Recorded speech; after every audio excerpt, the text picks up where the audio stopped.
This is Peter Geoghegan. I'm Mick Fealty of Slugger O'Toole. I'm the disembodied voice you can hear in the background. Peter, you're setting up for the first time a new political cabaret in Edinburgh just on the eve of the Scottish elections. Tell us a bit about it. Well, Mick, it's called UnHolyrood, and it's, as you say, it's an evening political cabaret tonight in the Voodoo Rooms in Edinburgh.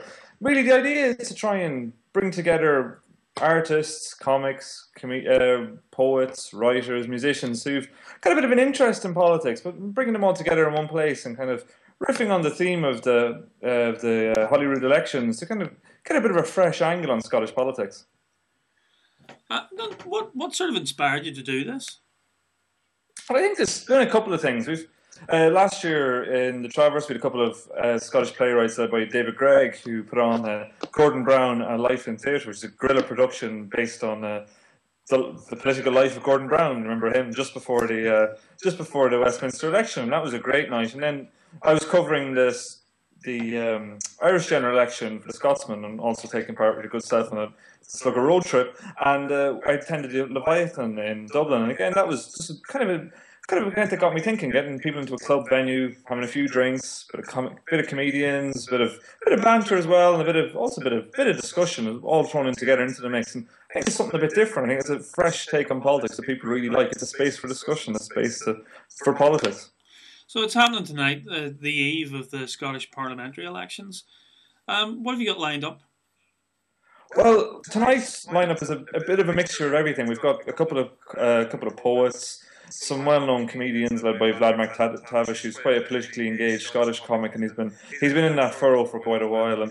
And we've also got the sensational Alex Salmon Gastric Band.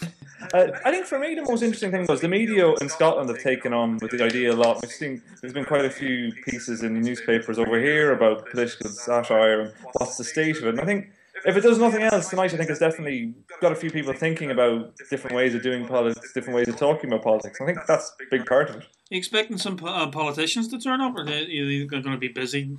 I think quite a few of the apparatchiks I think are coming along. I know quite a few political animals will definitely be there, but the politicians themselves, I think, don't want to be seen enjoying themselves too much the night before the fight. Yeah, good point. And it is a bit like a boxing match. There's no two ways. Now, just for our readers to bring us up, because we've had some good Scottish content, I think, the last weeks, but generally, as always, we're very fixed on Northern Ireland. What's the big stories arising out of the Scottish election? Well, the big story, Mick, I think, has been the rise of the SNP, or the consolidation of the SNP, and they're building on their first term as a minority government, and it looks like they're going to have a second term as a minority government. Labour coming into this were, 6 weeks ago, Labour were 12 points ahead in the opinion polls. Now it's completely turned around. The latest opinion polls from STV have the SNP 18 points ahead in the constituencies and 13 points ahead in the list. Which, if that's what happens tomorrow, we'll see another SNP minority government, perhaps with Green support, or maybe it would be like the last time where they'll just go it alone. My own sort of memory is it was pretty much even Stevens between the two in the last Parliament.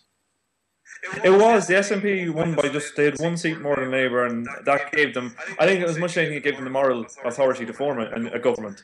But I think this time it's looking like the SNP might pull a few seats ahead of Labour, and if that was to happen, I could see them I think the most likely coalition partners would be the Green Party if they can make the Green Party, if they can make the numbers, because both parties are committed to a referendum on independence, and which has always been the stumbling block with the SNP, because all the other parties are against even a referendum on independence. Well, you just mentioned independence there. That's obviously something that's going to make people's ears prick up in Northern Ireland, and I think possibly the United Kingdom when they wake up to what's been going on north of the border. And is this the beginning of the breakup of the? I think, Mick, it is too early to say, because in Scotland, one of the big issues that's been totally conspicuous by its absence, I feel, over the last 4 weeks, has been independence. And a lot of independence folk who I know, watchers or supporters, have been actually slightly annoyed by the absence of independence. But this really, I don't think, is an election about independence.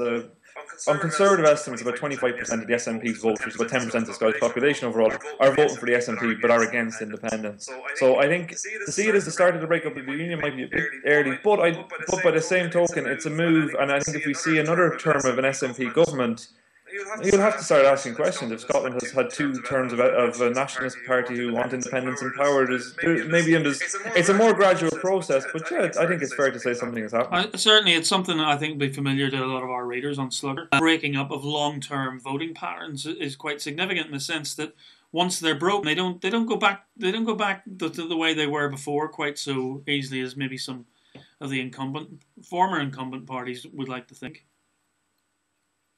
You know. Yeah, I think that's a fair point. I think it's going to be interesting to see.